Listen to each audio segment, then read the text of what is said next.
Hi, I'm Andre Morrow. And I'm Donna Britt. If you have not done so already, you're probably getting ready to file your taxes by the April 17th deadline. Yes, so are thousands of other people, many who are behind bars, defrauding the system, costing you money. Here's the I-Team's Kieran Chawla with her investigation, Paid in Prison. I mean, I don't think it's right. If they not working, then they shouldn't be able to file tax. I'll be taken aback because I didn't think that prisoners file taxes at all. It's an age-old practice.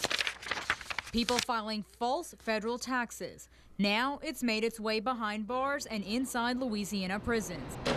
The latest figures from Louisiana alone, more than 1,000 inmates filing fraudulent tax returns in 2009. Louisiana has a problem. Mark Shirley is a former Internal Revenue Service fraud investigator. He says inmates, just like every citizen, are required to file taxes every year if and only if they have any income. Thomas Bickham is in charge of the state's inmates. We do have offenders in our system that legitimately do need to claim income tax files. Some of them either had income before they came to prison. Some of them are receiving pension checks. So there are legitimate reasons for our offenders to file an income tax return. But it's the ones who are not entitled to refunds who are stealing millions from the U.S. Treasury and taxpayers like you. A federal investigation of returns filed in 2009 identifies almost 45,000 prisoners across the country who filed fraudulent tax claims.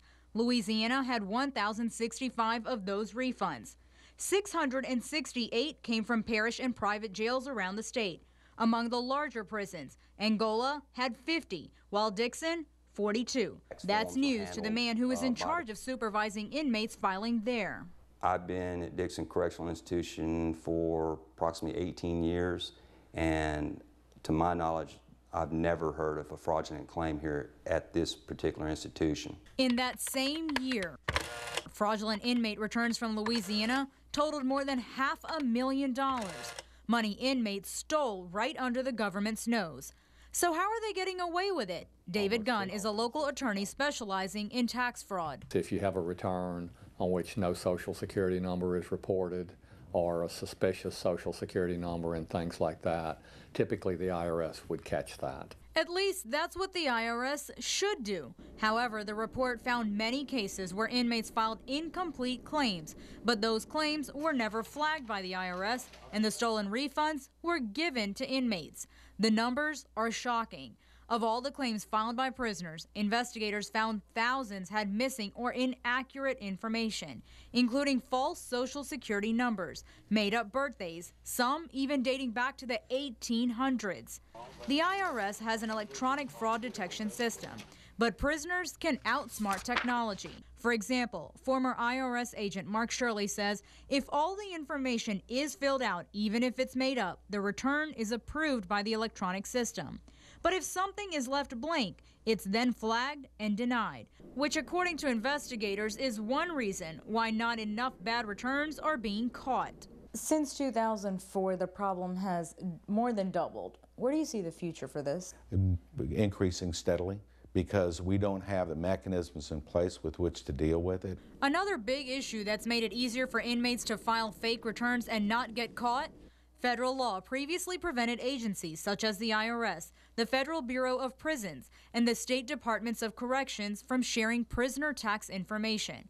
3 years ago, a law was passed to address that, but there was a snag, and it took lengthy negotiations to get a Memorandum of Understanding, known as a MOU, between all parties to finally start sharing prisoner tax information.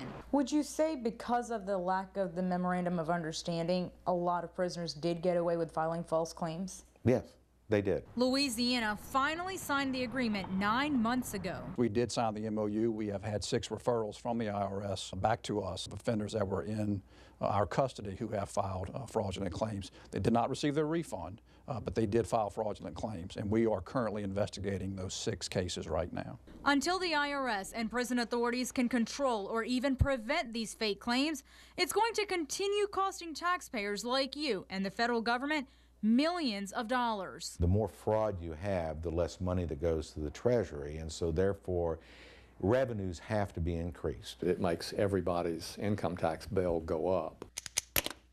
The IRS sent us a statement saying they, quote, prevent the vast majority of refunds from fraudulently going to inmates. Still in 2009, though, records show the IRS paid out $40 million across the country in prisoner refunds, and it has not been able to get that money back. For the 9 News I team, I'm Chawla.